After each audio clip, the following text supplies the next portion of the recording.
नमस्कार, आप देख रहे हैं आर्य न्यूज और मैं हूं आपके साथ राखी लांबा। राजस्थान के झुंझुनू से कोरोना की वैक्सीन लगवाने को लेकर एक बड़ी लापरवाही का मामला सामने आया है। बोकारो इसमें स्थित एक टीकाकरण शिविर में महिला को महज 30 सेकंड में कोरोना के 2 टीके लगा दिए गए। वैक्सीन को लेकर लापरवाही का ये कोई पहला मामला नहीं है। इससे पहले भी ऐसी कई खबरें सामने आई हैं जहां या तो किसी को खाली सिरिंज लगा दी गई या फिर किसी को कोविशील्ड की जगह कोवैक्सीन लगा दी गई। जानकारी के मुताबिक राजस्थान के बांकरा में 3 जुलाई को कोरोना टीकाकरण शिविर लगाया गया था। यहां एक गांव के रहने वाले सुरेंद्र कुमार जांगीड़ की पत्नी माया देवी को भी टीका लगवाने के लिए यहां पहुंची थी। इसके बाद वैक्सीनेशन के कमरे 2 लोग लाभार्थियों को वैक्सीन लगा रहे थे। माया देवी जब कमरे में घुसी तो दोनों स्वास्थ्य कर्मियों फोन पर बात कर रहे थे। इसी दौरान दोनों ने बीच स्टूल पर माया बैठ गई। माया के अंदर जाते ही एक स्वास्थ्य कर्मी ने फोन पर बात करते करते माया को वैक्सीन लगा दी और इसके बाद दूसरे स्वास्थ्य कर्मी ने भी उस महिला को दूसरे हाथ पर 30 सेकंड के बाद कोरोना वैक्सीन की एक और खुराक लगा दी। इस दौरान पहली महिला ने वैक्सीन लगाने से रोकने का प्रयास किया, लेकिन क्योंकि दूसरी महिला फोन पर बात कर रही थी तो उसने पहली महिला की बात को अनसुना करते हुए वैक्सीन लगा दी।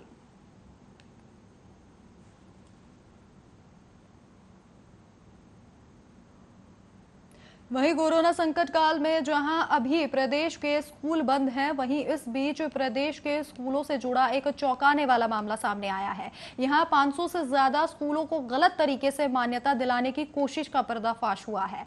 अब शिक्षा विभाग ने इस मामले में 8 जिला शिक्षा अधिकारियों को नोटिस भी दिया है। दरअसल जानकारी हो कि शिक्षा अधिकारियों ने मान्यता की सिफारिश के लिए जिन स्कूलों की फाइल भेजी थी, उन फाइलों में मान्यता के मापदंड पूरे नहीं हो रहे थे। सबसे अधिक खामी भूमि रूपांतरण को लेकर की जा रही थी। इसके साथ ही लिहाजा शिक्षा विभाग की ओर से जिला शिक्षा अधिकारियों को नोटिस दिए गए हैं। वहीं इस पूरे मामले की गहनता से जांच की जा रही है। जिला शिक्षा अधिकारियों को नोटिस भेजे गए हैं। उनमें जयपुर, बीकानेर, जोधपुर, सीकर, झुंझुनू, अलवर, चू और नागौर के शिक्षा अधिकारी भी शामिल है। बताया जा रहा है कि फाइलों में कमी की बात तब पता चली जब ये फाइलें निदेशालय पहुंची। इसके बाद शिक्षा विभाग की ओर से इस मामले में संज्ञान लिया गया है। शिक्षा विभाग की ओर से अब नोटिस के जरिए शिक्षा अधिकारियों से पूछा गया है कि फाइलों में मान्यता के मानक न होने के बावजूद क्यों सिफारिशों के लिए फाइलों को भेजा गया। दरअसल शिक्षा विभाग को स्कूलों की मान्यता के लिए भेजी गई फाइलों में मान्यता से जुड़े कई मापदंड पूरे नहीं थे। सबसे पहले खामी भूमि रूपांतरण को लेकर थी। कमरों के आकार, खेल मैदान, सुरक्षा प्रमाण पत्र सहित और भी कई खामियां देखने को मिली। गौरतलब है कि जिन 500 स्कूलों की मान्यता की फाइलों में फर्जी वाड़ा पकड़ा गया है, उनमें सबसे ज्यादा 161 फाइलों की कमी मिली है।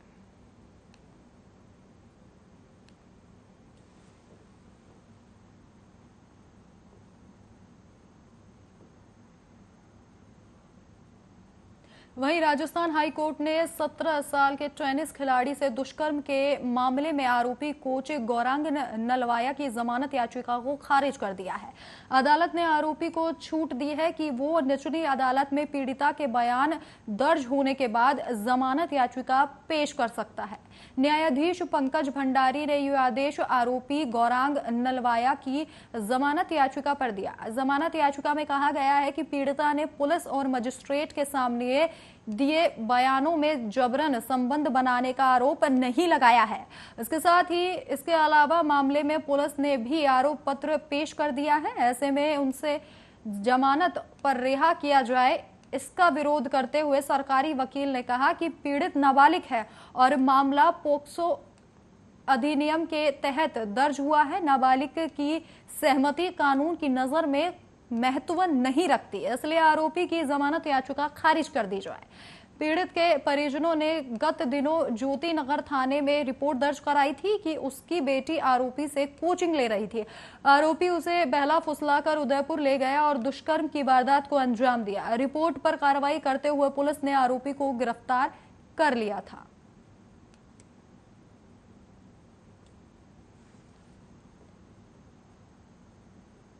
वहीं राजस्थान में बच्चे कोरोना के बाद multi system inflammatory syndrome in child के शिकार हो रहे हैं। ऐसा संक्रमण के बाद बच्चों को दी जा रही एंटीबॉडी के कारण होने की बात सामने आई है। आपको जानकारी दे दें कि कोरोना का मुकाबला करने के लिए बच्चों को एंटीबॉडी वैक्सीन लगाई जा रही है। इस वैक्सीन के कारण उनमें संक्रमण तो खत्म होता है, लेकिन पोस्ट कोविड से परेशान बच्चों में हाई कोविड एंटीबॉडी अब बच्चों के लिए आफत बनकर सामने आई है। हार्ड एंटीबॉडी या इम्यून सिस्टम को हाई पर एक्टिव कर देने से बच्चे MIS के शिकार हो रहे हैं। इसी के साथ सरकारी रिकॉर्ड की माने तो जयपुर में ही पिछले 2 महीने में 17 बच्चों की मौत इस बीमारी से हुई है। सरकारी अधिकारी अथवा चिकित्सा विभाग के बारे में आधिकारिक जानकारी देने को तैयार नहीं है, लेकिन मौत के आंकड़ों ने चिंता बढ़ा दी है। जयपुर स्थित राज्य के सबसे बड़े जैकेलॉन अस्पताल में पोस्ट कोविड के शिकार बच्चों की संख्या में लगातार बढ़ोतरी हो रही है और सभी MIS से पीड़ित हैं। अस्पताल में इस बीमारी से पीड़ित 150 से ज्यादा बच्चे पहुंच चुके हैं। चिंता इस बात को लेकर है कि MIS के शिकार वे बच्चे ज्यादा हो रहे हैं जिनमें कोरोना के हल्के लक्षण दिखाई दे रहे थे और वे स्वस्थ हो गए थे।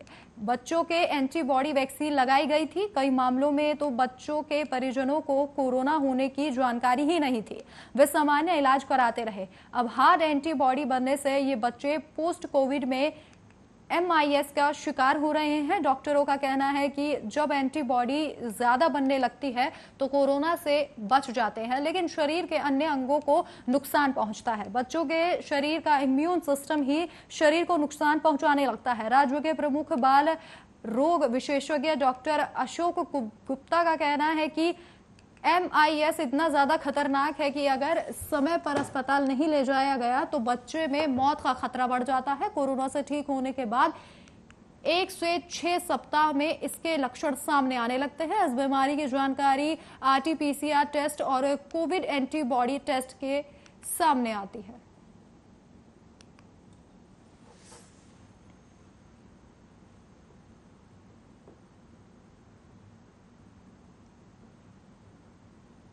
वहीं राजस्थान में अशोक गहलोत और सचिन पायलट खेमों में हुई बयानबाजी और जुबानी तकरार के बीच कांग्रेस के प्रदेश प्रभारी अजय माकन आज जयपुर आ रहे हैं। माकन 2 दिन यहीं रहेंगे। यूं तो माकन बढ़ती महंगाई के विरोध में कांग्रेस के बुधवार से शुरू होने वाले 11 दिवसीय आउटरीच प्रोग्राम की तैयारियों का जायजा लेने के लिए आ रहे हैं, लेकिन पार्टी के भीतर और पार्टी के बाहर चल रही गतिविधियों के मद्देनजर माकन का ये दौरा सियासी महत्व रखता है। मंगलवार को माकन यहां PCC में पार्टी के पदाधिकारियों से मीटिंग लेंगे। इस बैठक में जिला अध्यक्षों की नियुक्तियों को लेकर भी चर्चा हो सकती है। इसके साथ ही माकन जिला अध्यक्षों की नियुक्ति के मामले में इससे पहले सीधे जिलाधिकारियों से नाम के लिए मांग चुके हैं। राजनीति के पंडितों ने इसका ये मतलब लगाया है कि पार्टी के केंद्रीय नेतृत्व ने प्रदेश संगठन को दरकिनार किया है। माकन के दौरे में सबसे महत्वपूर्ण उनकी मुख्यमंत्री अशोक गहलोत से मुलाकात रहने वाली है, जो मंगलवार की रात होने की संभावना है। माना जा रहा है कि माकन इस मुलाकात के दौरान CM से जिन खास मुद्दों पर विस्तार से चर्चा करेंगे उनमें प्रदेश की राजनीतिक नियुक्तियां और मंत्रिमंडल विस्तार प्रमुख है। इसके साथ ही प्रदेश व कांग्रेस संगठन में संभावित नियुक्तियों पर भी दोनों में विस्तार से बातचीत होना संभव है। माकन के इस दौरे में पार्टी नेताओं कार्यकर्ताओं में आपसी खींचतान को दूर करने के लिए पंजाब की तरह डिनर डिप्लोमेसी का सहारा लिया जा सकता है। संभावना है कि मंगलवार रात डिनर पर माकन अलग अलग गुट के नेताओं और पार्टी के पदाधिकारियों से मुलाकात कर सकते हैं। ऐसे में इस दौरे पर प्रदेश प्रभारी अजय माकन प्रदेश के कांग्रेसी नेताओं के लिए क्या संदेश लेकर आए हैं, जो इस पर सियासी गर्मी ठंडे छींटे डाल सके, ये देखना दिलचस्प होगा।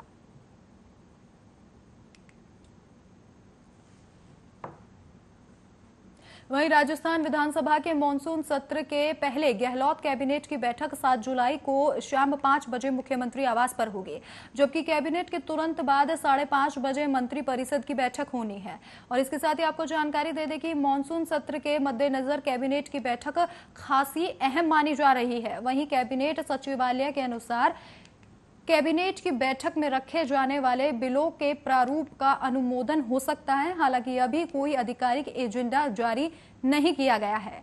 आपको जानकारी दे दें कि लेकिन कैबिनेट सचिवालय के सूत्रों की माने तो कैबिनेट की बैठक में नीतिगत निर्णय लिए जा सकते हैं। विधानसभा के सत्रावसान के लिए विधि एवं संसदीय कार्य विभाग ने फाइल मुख्यमंत्री अशोक गहलोत के पास भेज दी है। मुख्यमंत्री की हरी झंडी मिलने के बाद मॉनसून सत्र शुरू हो जाएगा। उल्लेखनीय है कि संसद का मॉनसून सत्र 19 जुलाई से शुरू हो सकता है, यानी गहलोत सरकार 15वीं विधानसभा का 7वां सत्र जुलाई में बुला सकती है। हालांकि अभी छठे सत्र का सत्रावसान की फाइल को सीएम गहलोत की मंजूरी का इंतजार है।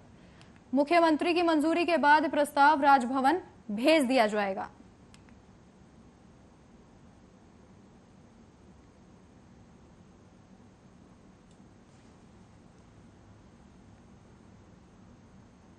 वहीं राज्य सरकार द्वारा ऑक्सीजन कंसंट्रेटर के मामले में मीडिया द्वारा पूछे गए सवालों के जवाब में बीजेपी प्रदेश अध्यक्ष डॉक्टर सतीश पूनिया ने कहा कि राजस्थान की अशोक गहलोत सरकार ने कोरोना आपदा में अवसर ढूंढा है, जिसमें कोरोना कुप्रबंधन के साथ दवाई, इंजेक्शन, वेंटिलेटर जैसी चीजों की कालाबाजारी की गई। अगर निष्पक्ष जांच की जाए तो प्रदेश में भारत का सबसे बड़ा घोटाला चिकित्सा घोटाला मिलेगा।